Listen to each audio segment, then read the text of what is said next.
Oh my fucking god. Stephanie Vacker just lost the NXT Women's Championship, and I know I've been begging for it to happen to just get her on the main roster, but do Jacy Jayne? Okay, so I don't mind it, but I'm very conflicted, so let's just talk about it. So in the main event of tonight's episode of NXT, it was Jacy Jayne versus Stephanie Vacker. We got the setup for the match at Battleground, and the match was very interference heavy. Some ladies from AAA interfered, but Lola Vice came out to run them away, and then Fatal Influence also got involved a lot. And all of this just ended up being a bit too much for Stephanie Vacker, and Jacy Jayne is your new NXT Women's Champion. What the hell? I mean, okay, I like Jacy Jayne. I think she's pretty good. I've been hoping for more to happen with her for ages now, but I did not expect nor think she was going to win the NXT Women's Championship, maybe the Women's North American Championship. But she's your new NXT Women's Champion. There's nothing anyone can say about that now. Hell, I think if you even go back 2 years time, people would have said Gigi Dolan is the one that's gonna break out. She had the more unique look, she had the better following amongst fans. But hell, Jacy Jayne, she's the one that stood out. Now, I'm not gonna lie, I'm very happy with this decision. Some people are upset about it online, saying Jacy Jayne is not high enough on the card. I think this was a pretty big moment and just catapults her into the main event scene. She's pretty good, she has a unique look. I really like her, I think she's great, and I think this is going to be a great run for her. At the same time, this definitely means Stephanie Vacker is going to the main roster now. She still has that match with Lola Vice, the tag team match coming up, so she needs to get through that first, but I think after that's done, she's going to the main roster. She probably could be in the Money in the Bank match. I would love it if she won the Money in the Bank briefcase, to be honest with you.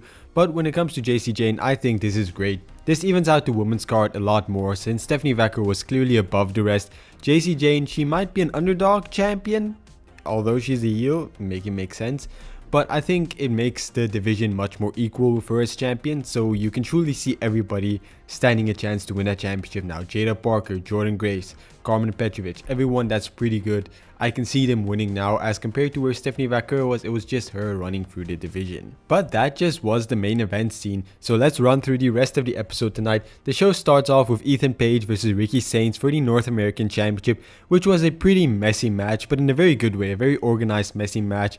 Lots of interferences from Ava to security, and at the end of the day, Ethan Page is your new NXT North American Champion. Yes, we got 2 title changes on the show. We're going to talk more about Ethan Page's run later, because they do follow up with that on the show. But for now, this was a pretty great match. Ricky Starks' neck was targeted all throughout the match. I think that made for a pretty good story, but I don't know why this happened.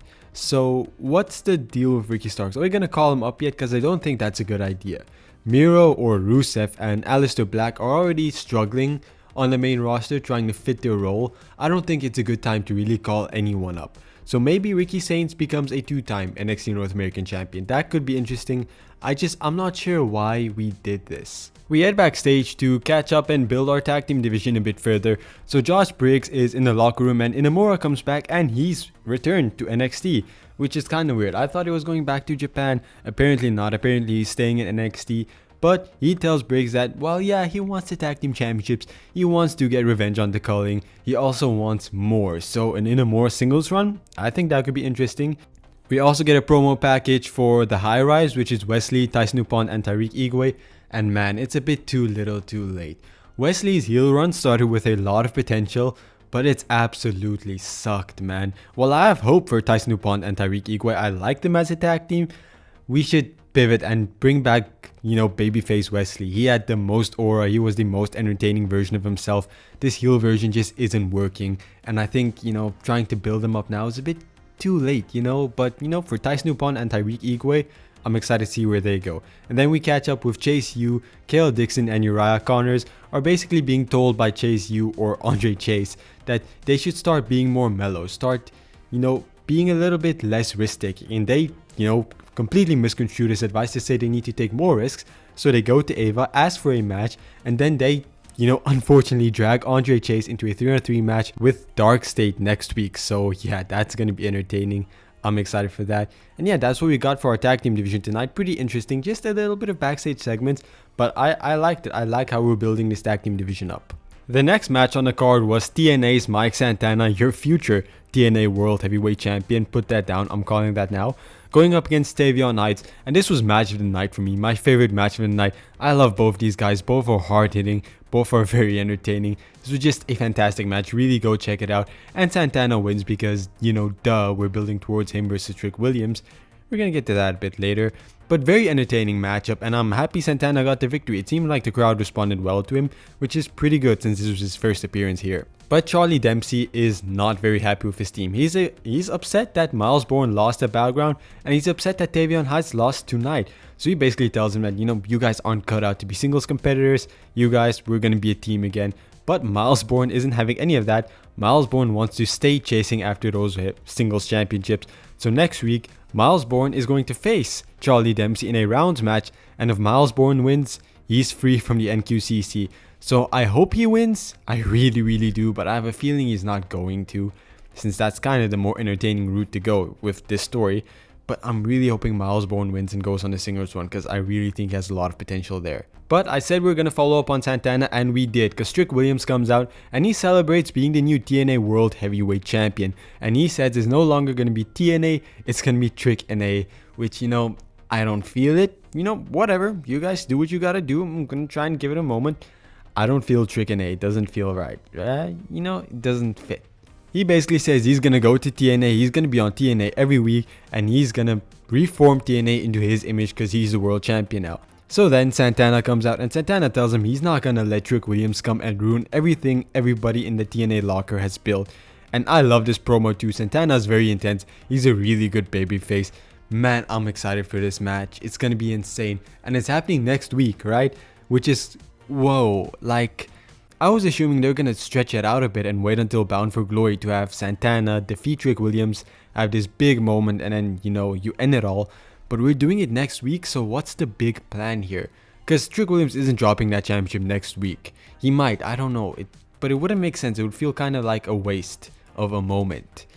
I don't know, but we're going to see. We're going to head to TNA this Friday. We're going to talk more about it then.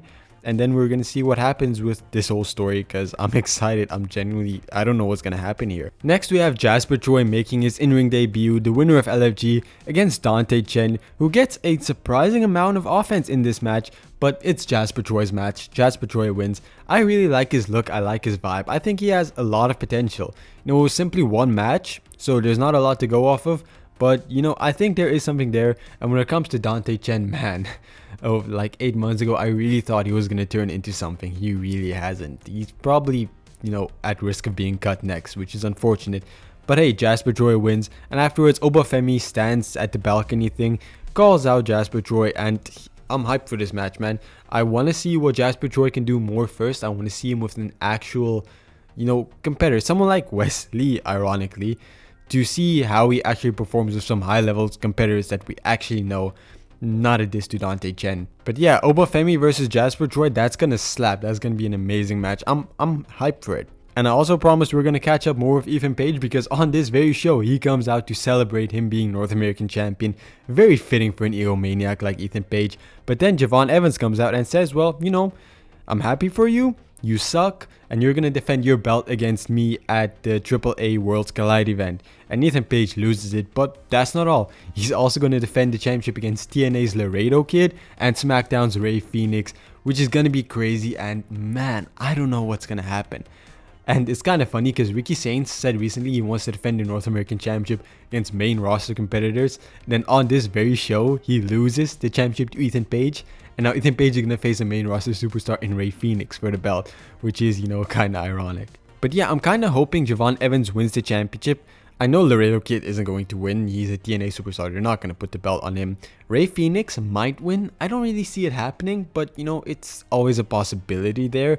But I hope Javon Evans wins. Javon Evans has so grown on me, and I think it's way beyond time that he holds a championship. And we all want him to be the eventual one to dethrone Obafemi, but until then, because it's still going to be a while, I think him being the North American champion is a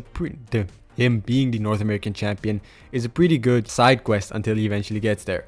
We then have a match between Jada Parker and Tatum Paxley, which, you know, it's a pretty good match. Jada Parker ends up winning the match after throwing one of Tatum's dolls into the ring, which distracts Tatum and allows Jada Parker to get the victory. Unfortunately, Thea Hale is there to interrupt her celebration, running her off, which, you know, is a match I'm excited for too. But the key thing about this match is Tatum Paxley afterwards is very upset about what happened and how all her friends are leaving, how she's constantly losing. Whoa.